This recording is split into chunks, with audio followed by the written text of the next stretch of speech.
Olá pessoal, tudo bom?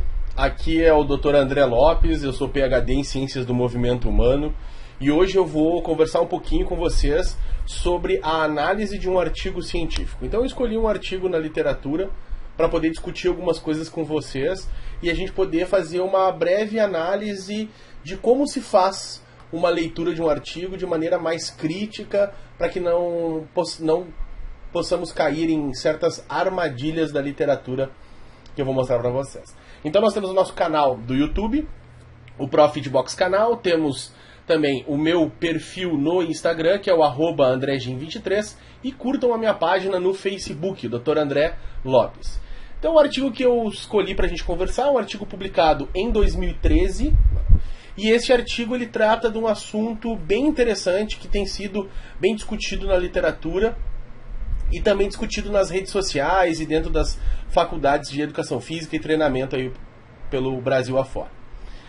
Esse assunto ele trata do EPOC. O que é o EPOC? É o consumo de oxigênio pós-exercício. Você já deve ter escutado falar nisso. Muitas vezes se justifica alguns processos do exercício físico vinculados ao emagrecimento a esse tipo de situação, a esse tipo de mecanismo fisiológico que é conhecido como EPOC. Então, estes autores, em 2013, eles desenvolveram um estudo que teve como objetivo estudar a atividade de alta intensidade comparada à atividade de moderada intensidade na resposta do EPOC no gasto calórico. Então, eles queriam ver se o sprint de alta intensidade promovia mais EPOC ou se a atividade aeróbica moderada provocava mais EPOC. Então vamos dar uma olhada no estudo. Então na introdução os autores eles afirmam que os índices de obesidade têm crescido tanto em adultos quanto crianças no mundo todo e tem se ficado cada vez mais popular, tem sido popularizada a ideia da atividade de alta intensidade como forma de tratamento e manejo dessa obesidade, né? Até mesmo prevenção do aparecimento da doença obesidade.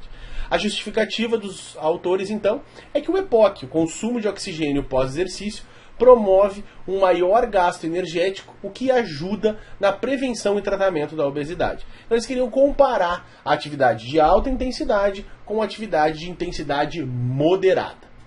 O que eles fizeram? Eles recrutaram 6 homens que eram ativos, eles eram treinados de maneira recreacional, com idade de 23 anos em média, massa corporal de 81 quilos e estatura de 1,80 m.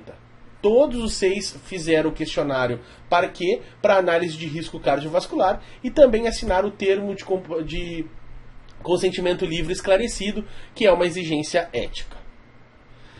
Dentro do desenho, então, de intervenção, os sujeitos foram ao laboratório 3 momentos. O que eles foram fazer nesses momentos? No primeiro momento, foi feita a familiarização, onde foi dito os informes de segurança, foi feito alguns exames clínicos, a avaliação antropométrica da composição corporal, fizeram os primeiros contatos com os equipamentos que eles iriam usar nas próximas 2 sessões. A segunda sessão, então, foi dedicada ao trabalho, ao teste aeróbico moderado. Essa segunda sessão, esse teste que foi aplicado, durava 30 minutos. Era 30 minutos de ciclismo a 60% da frequência cardíaca de reserva. A terceira visita era um teste de sprint de alta intensidade que consistia em 3 tiros de 30 segundos, aquilo que a gente conhece como teste de Wingate, também em bicicleta, com um intervalo de 4 minutos entre cada uma desses tiros, desse estímulo de exercício de alta intensidade. Então, o desenho, todos os sujeitos realizaram os 2 testes de maneira randomizada e cruzada. Então, um dia eles iam no laboratório, faziam o teste de bicicleta para 30 minutos e no outro dia fazia o teste para 3 tiros de alta intensidade conforme sorteio. O valor, então, de EPOC foi medido durante 30 minutos após cada sessão de exercício. Por que eles escolheram 30 minutos? Porque se mostrou que mais do que 30 minutos não haveria uma grande diferença no EPOC. Então, eles optaram por coletar 30 minutos que foi o tempo onde esse consumo de oxigênio extra chegava muito próximo entre as duas intervenções. Eles também fizeram um controle alimentar, onde eles padronizaram a refeição para evitar que algum efeito térmico do exercício pudesse influenciar na resposta do EPOC. Não que eu acredite nisso, né, mas é que está no artigo e eles acabaram tendo esse cuidado. Aqui os resultados. Então eles mostram, aqui eu recortei os resultados para que vocês vejam que eu não digitei nada e faz parte do artigo na íntegra. Né? Então nós temos a tabela número 1, que mostra a potência, os dados todos dos 3 sprints de alta intensidade. Então nós temos isso e também temos uma tabela aqui mostrando a comparação do momento da atividade moderada aeróbica e da atividade de alta intensidade após a prática do exercício. Então nós temos aqui os 30 minutos de coleta de dados que foram feitos nos 2 momentos, aeróbico moderado e de alta intensidade. Aqui um gráfico que mostra o momento do start do exercício, o consumo de oxigênio relativo ao peso de cada sujeito. Então mostra que houve um pico de consumo de oxigênio durante o exercício para o moderado e aqui para o de alta intensidade. Após isso, eles captaram os valores de consumo de oxigênio, EPOC, durante 30 minutos para ambas as sessões de treinamento, sessões de teste. Né? Então vocês podem notar que existe uma diferença significativa, que eles mostram aqui, né? Uma diferença significativa entre os 2 momentos, aonde a atividade de alta intensidade consumiu mais oxigênio e manteve-se esse consumo de oxigênio alto durante 30 minutos. Depois de 30 minutos já não tem mais diferença significativa, né? Não se mostra diferente quando comparado ao exercício moderado. Então, o gasto calórico no EPOC, quem fez no momento atividade sprint gastou 156,9 kJ e no momento que faziam o exercício moderado aeróbico gastavam 41 kJ. Então houve diferença significativa entre as 2 sessões, mostrando que o sprint gasta mais calorias do que o exercício aeróbico. E isso numa duração de 30 minutos existe essa diferença. Mais do que isso, não se encontrou neste estudo a diferença significativa. Maravilha. Então a conclusão desse artigo, ele diz o seguinte, que esses resultados desse estudo sugerem que a atividade de alta intensidade tem uma grandiosidade significativa, né, do ponto de vista de duração e magnitude de EPOC quando comparado ao exercício aeróbico moderado. E isso poderia gerar um gasto calórico importante em protocolos de perda de peso. Isso se essa atividade fosse feita mais a longo prazo, né? Então, se essa atividade continuasse ao longo da semana, do mês, então esse consumo de caloria extra promovido pelo exercício de alta intensidade poderia contribuir para processos de emagrecimento. Maravilha. Mas isso é o que o artigo diz. Como que devemos analisar os artigos? Este artigo especialmente. Vamos dar uma olhada em algumas coisas. Nós temos os resultados que eu acabei de mostrar para vocês. Notem, por qual motivo será que os autores não mostram os dados de gasto calórico da sessão aeróbica? Notaram que eu mostrei para vocês os dados do teste de Wingate, de alta intensidade, e já a comparação dos dados de moderada, atividade aeróbica moderada, e de alta intensidade para EPOC.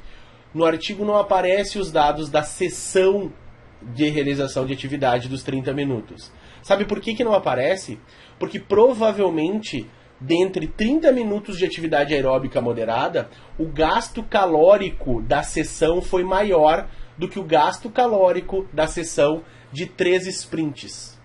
Então eles não mostram este resultado, não mostram o resultado da sessão de treinamento do aeróbico moderado, porque eles não querem que nós façamos a comparação entre o gasto calórico da sessão com o aeróbico moderado e com o sprint.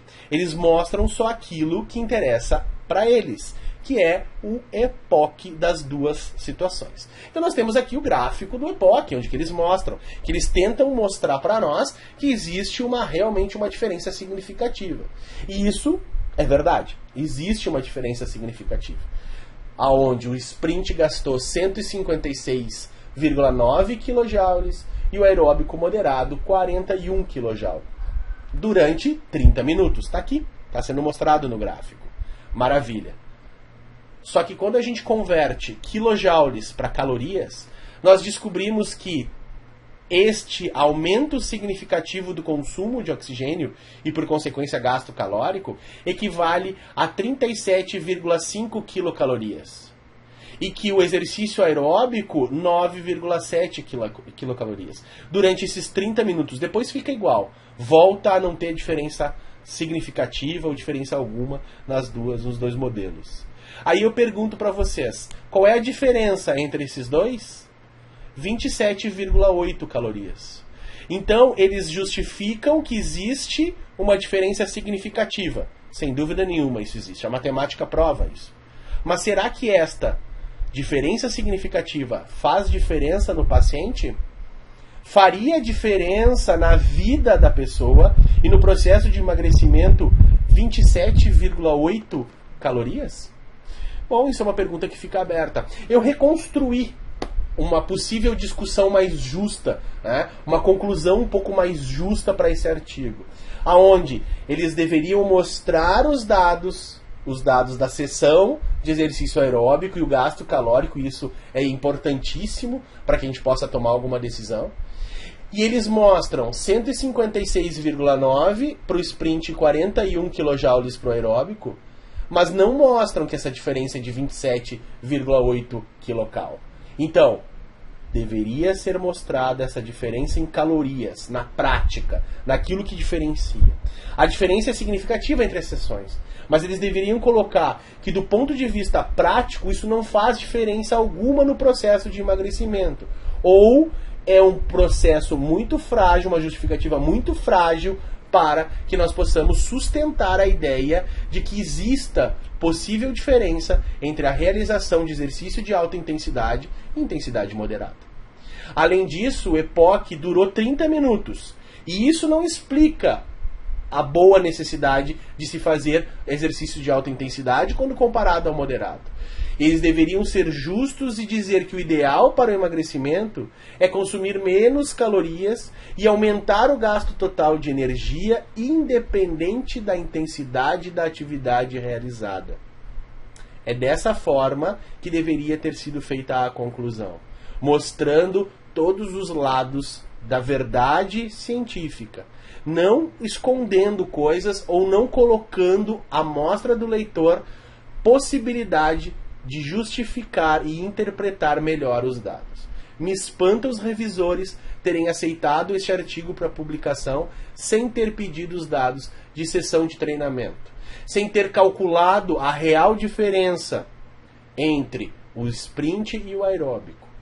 Não podemos ficar presos a questões estatísticas. Ela é fundamental, ela ajuda muito, mas ela não é determinante. Não é determinante. Então, a estatística é apenas uma ferramenta. As decisões elas devem ser tomadas com análises profundas do ponto de vista estatístico, mas também vinculadas ao processo prático. Este artigo é claro com relação a isso. Aonde a diferença significativa, a diferença estatística não se comprova na prática. Não se comprova na prática. Então, só dessa maneira, analisando artigos de maneira mais profunda, crítica e imparcial, é que nós vamos conseguir fazer uma ciência mais justa e menos sensacionalista, menos voltada para interesses particulares e interesses financeiros. É dessa maneira que a gente deve fazer a leitura de um artigo. Então, espero que se cadastrem no nosso canal, no Profitbox canal. Me sigam no Instagram e também curtam a página no Facebook. Espero que tenham gostado. Esse é uma pequena análise de um artigo e nos vemos no próximo vídeo. Um abraço.